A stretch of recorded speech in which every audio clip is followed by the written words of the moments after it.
You're listening to Cross Rhythms, Plymouth 96.3 FM, and I've got the real pleasure and privilege of being joined via Zoom by the wonderful Philippa Hanna. Hi, Philippa. Hey, so good to be here.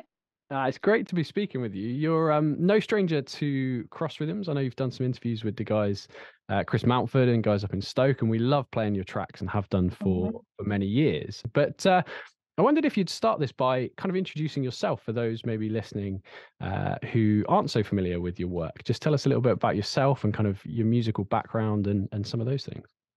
Yeah, sure. So I'm Philippa Hanna and I'm a singer-songwriter from Yorkshire, born and bred in Yorkshire. And I came to faith at the age of 21. So I had this kind of whole life before Jesus. And when I sort of stepped into that world, my songwriting changed because I was raised in music, really. My dad's a singer and I'd always been a songwriter, even from being a child. And so my whole world changed when I found faith. And so my songwriting changed and I ended up being in full-time sort of touring, traveling music ministry from Hmm. the age of 21, and here we are. Amazing, amazing. And not giving away your age, but you've been involved in music for a little while now. So it's been kind of a huge part of your life, as you say, born and raised into it, but a part of your kind of professional life for a little while too. Yeah, it's crazy how long it's been because it still feels new to me. Yeah. And I still feel because I think because I went from sort of like a life of no faith and just a very different outlook on the world to sort of this life that is full of color and excitement and adventure, it still feels fresh, which is good. But yeah, That's so good. I've been sort of treading the boards for a while now. Yeah, it's good and it's exciting. And it's interesting you say that. You kind of had the life with music before faith and then since then with faith. Was music like ever present right through that though, in terms of obviously it was for your family, but for you personally, did you always kind of express yourself through music as well prior to faith as you did after? Yeah, from day one. One of my earliest memories is singing into a hairbrush for the family at probably age 2 or 3, not much older than my little girl now. Yeah. And for my first sort of, I guess I started singing professionally when I was about 16. So actually Okay. going and doing paid events and writing songs. I used to do a lot of top lining, which is where people send you instrumentals, dance music, and things, and you write a top line and sing and do the lyrics. Yeah. And I Yeah. did a lot of that prior to sort of picking up a guitar because I started playing guitar at the same time that I came to faith, Oh and wow. yeah, and it just took on this whole new look and sound. Yeah, yeah, yeah. And what I've always loved about your music, Philippa, is just how real and honest you are. I think that's always been a kind of appeal to your audience. A huge swathe of your audience for some years has been kind of young adult girls, particularly, and because you speak a lot Mhm. about issues that are really relevant, but because it's you sharing honestly your experience. And I know some of that's been around kind of mental health struggles and things like that, but you've also very genuinely weaved faith into that too, haven't you? And that's always to me as a listener been like a huge hallmark of your music. Really, it seems like you're just giving your heart out there. Is that fair to say? Yeah, I love honesty and truth. I feel like, when scripture says the truth will set you free, it's just such a gift from God, that scripture, because it's so true. Mm, I feel like when we tell the truth, it's like a break in the noise. It's sort of like it's like a dagger through a curtain and it like opens things up. And I feel like when we're honest with each other, it creates connection. So yeah. vulnerability is sort of I think vulnerability leads to really authentic human connection. And so So, I never realized, but even when I started singing about that journey and just saying, you know what, I don't always feel okay and I mm, don't always love myself. And sometimes I look in the mirror and I struggle with the person that I see in my reflection. When I started saying those things, it was like people started to scramble to find me to come and say, I feel the same. Thank you for being honest. And because we need to invite God into our struggle rather yeah, than just pretending that we're not struggling. We need to invite him into the journey. And yeah, yeah. that's where that relationship deepens. Love it, love it. It's really interesting. It takes the conversation to a different direction that I didn't think we'd go down. But it's weaving that in with faith, I think, is such an important thing because sometimes the wrong assumption can be because you've got a faith, everything's okay, or particularly in those areas of mental health, especially there can be a kind of sense of like, well, you've got Jesus now, so surely you don't struggle with those mental things. And whilst faith and Christ brings huge answers to that, brings a massive perspective that helps process those things, we still have to walk through the journey, don't we? So to be honest and vulnerable at the same time as expressing faith, I think is really quite an amazing thing to do. Yeah, I think that God really wants to bring us back to that. It's the Psalm 23. Though we walk through the valley of the shadow of death, we need fear no evil because he's with us. It's Mm, the with us part we need to focus on. There'll still mm. be shadows. There'll still be fear. There'll still be times of trial and questioning and doubt and anxiety. And God's there to be with us on the journey, to remind us that we're protected. You're listening to Cross Rhythms Plymouth 96.3 FM, and I'm speaking with singer-songwriter Philippa Hanna. And it's been really cool to talk a bit, Philippa, in that first section, just about some of your inspirations for your music, the things behind your music, how faith's a big part of that, but also just your life journey and a kind of mental health struggles, challenges, just the day-to-day challenges of life are really prevalent in your music. I want to focus a bit then on Stained Glass Stories. It's a record that I know you released in 2020, obviously quite a prominent year for the world, really. But tell us about what led you to write that album and kind of what are some of the themes within that. I was on my way to Nashville, Tennessee on a writing trip. And this was at a time where I was kind of shopping to record labels and trying to find a label partner for my music. And unfortunately, 12 hours before I got on the plane, we got some really difficult news in our family, Right. sort of relating to people close to us divorcing and some drama around that. And it really shook the foundations of our life as a family.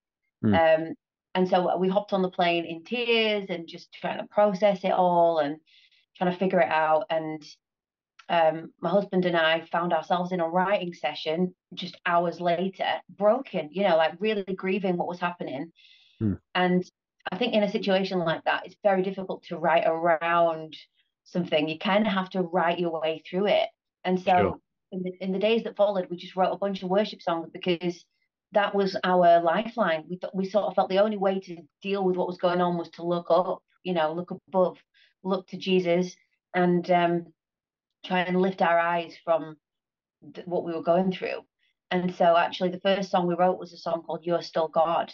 And it was kind of because when we face difficult things, one of the first things to suffer is our faith, because we ask questions like, why Yeah, did you right. allow this to happen, God?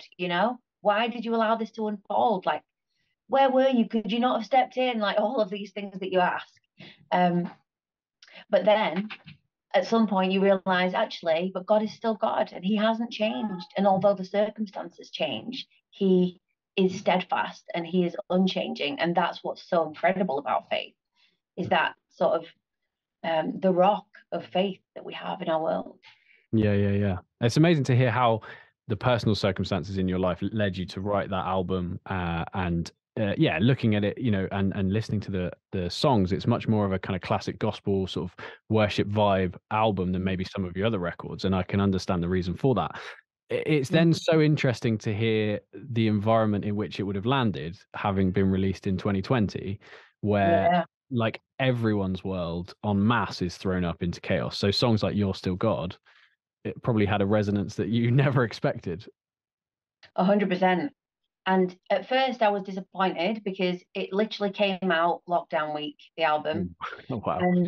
And I don't know if you remember, but lockdown week just hijacked everybody's brain. Like nobody, everything that we had planned, everything we were thinking of, took a back seat when we were told to stay home.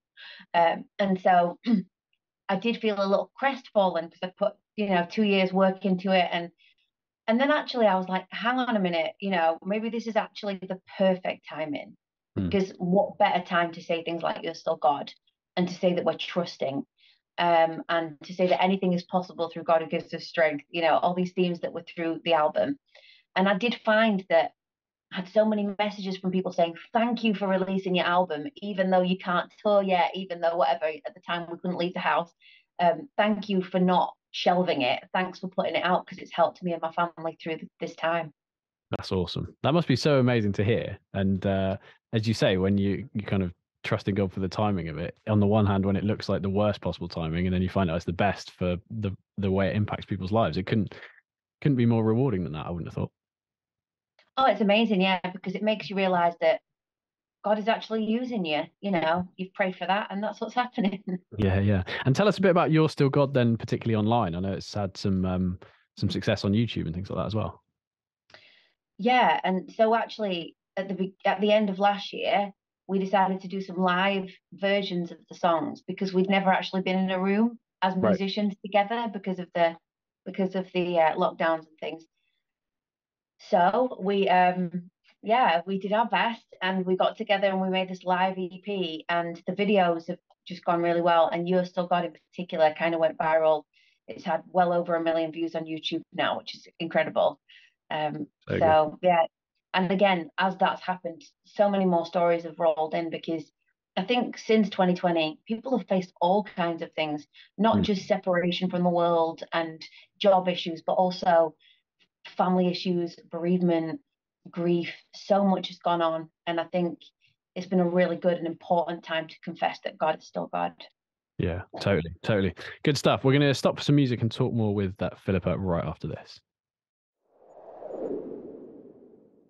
You're listening to Cross Rhythms Plymouth, and you've joined us midway through a conversation with singer-songwriter Philippa Hanna. And it's been great to talk with you, Philippa, about a number of things about kind of what inspires you musically and things like that, and particularly bringing it up to date with Stained Glass Stories. Now, you are on tour with that album and the kind of music associated with it.